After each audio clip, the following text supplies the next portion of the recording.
Fala Minas Agora vai conhecer a história de uma varginhense que resolveu largar carreira, família e amigos aqui na cidade para viver um sonho de morar nos Estados Unidos.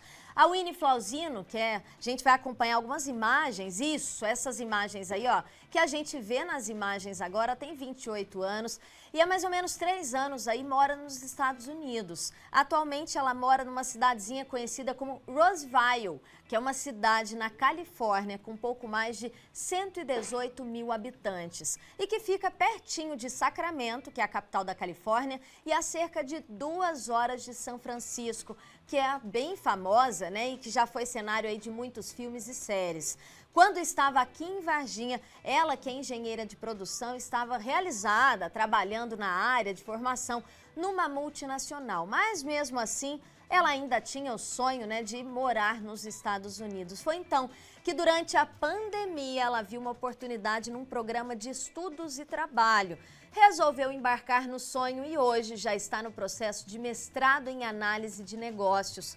Como será que é o dia a dia dela, hein? O que será que ela faz aí para conciliar o trabalho com os estudos, com o que ela trabalha? Vamos então, gente, conversar com ela. A Winnie, que fala com a gente pela internet, lá diretamente da Califórnia, já está dividindo tela comigo.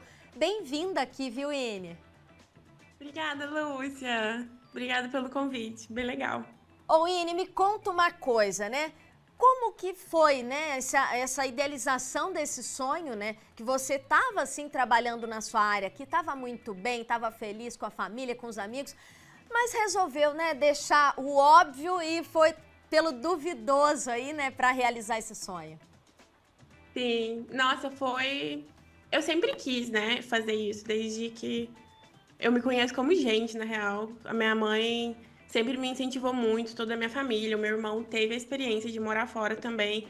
E aí veio e reacendeu essa coisa de eu querer sair, sabe, de Varginha. Eu tinha tudo pronto, a minha carreira era muito boa na companhia em Varginha mesmo. Mas sempre faltou aquele foguinho, sabe, que impulsiona a gente na vida. E eu sabia que era isso. E pra mim, tipo, aqueles intercâmbios de um mês, pra mim eu acho que não era o suficiente, vamos falar assim. E aí foi quando eu conheci o programa de au pair, que é sensacional, é uma oportunidade única que você tem. É muito complicado, porque você vai morar na casa de uma outra pessoa, né? Então, já teria o impacto mesmo de uma cultura diferente que a dos Estados Unidos. E no meu caso, eu vim morar numa casa de família indiana. Então, eu tive a cultura indiana e a cultura dos Estados Unidos, tudo junto. Então, foi mais do que eu imaginava, mais do que eu poderia ter pedido. E foi por isso que eu não quis abrir mão disso por enquanto, pelo menos. E conta pra gente aí, né? Você falou que mora na casa, né, de uma família indiana. Que necessariamente, né, o que você faz aí com essa família? Como que é o teu trabalho? Como que é teu dia a dia? Eu morei com eles, na verdade, por 2 anos. Então, hoje eu já não moro mais com eles. Mas a nossa rotina era praticamente eu tomava conta das crianças e de algumas atividades da casa. Então, eu era responsável por deixar as áreas em comuns limpas, fazer as comidas das crianças, levar elas para todas as atividades. Ai, que gracinha.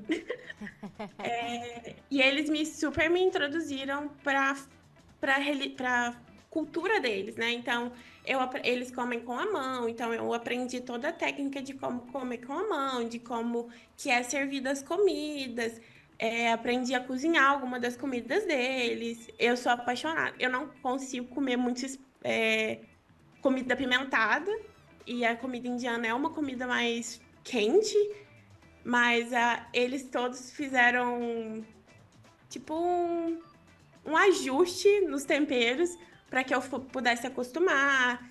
E aí essas fotos são de eventos que fosse parecido com o nosso Natal. Chama Edi Muram.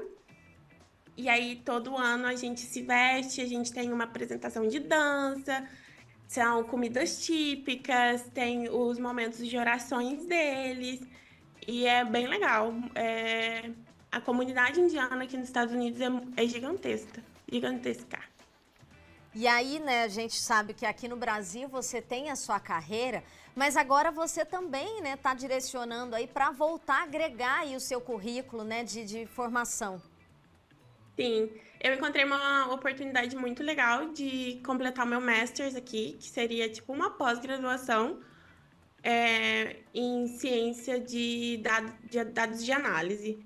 E é completamente o que eu sempre quis fazer, e aí agrega 100% no meu diploma de engenheira.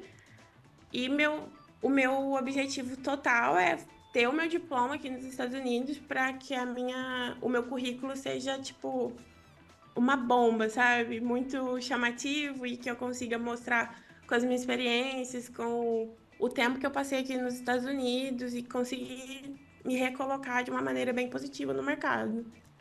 E como que você faz aí para se locomover, né? Hoje até, inclusive, ela me mandou um videozinho, né, me mostrando lá o local onde ela trabalha, um videozinho curtinho, mas eu vi que você estava de carro, mas você aí dirige, tem carteira, né, para dirigir, como é que funciona? Ou você acaba usando o transporte público? Como é que funciona a vida aí? Então, onde eu moro, hoje eu moro em Roseville, né, o que eu te falei, e eu trabalho em Cameron Park, que é totalmente diferente. Onde eu trabalho, ele é mais fazenda, muito mais natureza. E onde eu trabalho onde eu moro já é uma cidadezinha mais tipo Pouso Alegre, vamos dizer assim. E aí eu tenho meu carrinho. Aqui, quando você chega, você não pode dirigir sem a sua carteira de motorista dos Estados Unidos. Então, eu tive que passar pelo mesmo processo que eu passei no Brasil para tirar minha carteira de motorista. Eu tive que passar aqui. Fiz exame teórico, fiz exame prático. Aí eu recebi a minha carteira de motorista. E hoje eu tenho meu carro, que é o que eu uso para me locomover para trabalhar mesmo e para me virar. E aí, pelo jeito, você não tem nem pretensão nenhuma, né, de voltar por um tempo aqui para o Brasil, né? Você ainda está com um projeto de continuar aí ganhando experiência e melhorando ainda mais o seu currículo. Eu vejo, às vezes, até que você vai falar, eu acho que você deve pensar em inglês para falar e acaba falando português. Como é que tá isso? É muito interessante isso, porque aqui hoje eu trabalho com uma família americana e eles, na real, a minha chefe já foi pro Brasil para jogar futebol um tempo e ela entende um pouco de português, mas com a constância que a gente fala inglês, às vezes eu jogo umas palavras em português para ela. Mas aí hoje eu tava conversando com ela e falei assim, nossa, eu tenho que me atentar para não bugar e falar as coisas em inglês lá na entrevista, né? Porque olha, pra você ver que coisa mais marmota eu falar inglês lá do nada. Mas é bem confuso, assim, na nossa cabeça. Aprender uma língua totalmente diferente de como é o português. E hoje a gente tá falando. É muito. Eu moro com uma moça brasileira, mas a gente fala muito inglês, porque não tem objetivo nenhum da gente morar com uma pessoa brasileira e não melhorar o nosso inglês, né? Então, você tá aqui vivendo a experiência, você tem que viver 100%. Então, você tem que praticar seu inglês mesmo, porque se você deixar, você sempre vai falar português, porque aqui tem bastante brasileiro, tem bastante latino em si. Então, se você não se policiar e falar o inglês, o teu inglês fica para de lado e você se vira com português mesmo, com espanhol. E aí?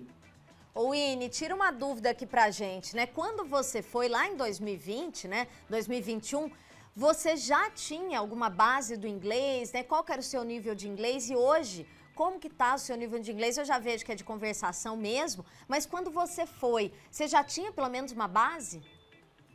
Lúcia, quando eu vim, eu era professora de inglês no CCAA. Eu dava aula para crianças e tal. E eu achava que meu inglês era sensacional. E realmente, meu inglês era bom. Mas quando você chega aqui e você fala o inglês 24 horas por dia, 7 dias por semana, você entende que a tua fluência não é tão boa igual você imaginava. Então, o meu inglês era bom, eu entendia, eu conseguia me virar, mas de vez em quando eu dava aquelas paradinhas, tipo assim, o que tá acontecendo mesmo? E hoje, o meu inglês tá muito melhor, sem sombras de dúvidas. O meu vocabulário aumentou muito, o meu nível de influência aumentou demais. Eu consigo manter uma conversa por horas sem gaguejar, sem sofrer praticamente. E isso é o que importa, esse que é o objetivo de você viver uma nova cultura, um novo idioma 100%. Eu acho que é realmente isso, de você ficar capaz de manter uma conversa e não sentir medo das palavras, entendeu? Winnie, eu quero agradecer aqui por você compartilhar bem pouquinho, né? Um pouquinho só dessa sua experiência. Quero parabenizar pela coragem, porque a gente, esses dias estava conversando aqui com a Michelle Miak, pelos vários entrevistados da semana. A gente tem notado, né, Michelle, que o mundo é muito maior do que a gente pensa. Então, parabéns por ter sim seguido, né? Saído aqui do conforto, da comodidade, para aí sim buscar o seu sonho, viu, Winnie? Ai, muito obrigada, Lúcia. Muito obrigada pela oportunidade de falar, de compartilhar um pouquinho da minha história. Eu sinto muito orgulho de ser brasileira, de ser mineira e de ser varginhense. Conto para todo mundo daqui que eu sou, uso as minhas roupinhas de Minas aqui, compartilho o meu idioma com as famílias e é isso. Muito obrigada mesmo por essa Aproveita e oportunidade. manda um beijo para sua família, então. Meu Deus, olha, beijo, mãe, pai, meu Deus, que saudade do meu pai, que saudade da minha pititica, da Isis, do Wilder, ai, do Wislon, ai, meu Deus. O Wislon teve aqui, então tô de boa. Mas o resto da família, eu tô morrendo de saudade. É Beijão. isso, eu imagino que, né, tem assim que lidar com essa saudade, mas para viver, né, feliz aí.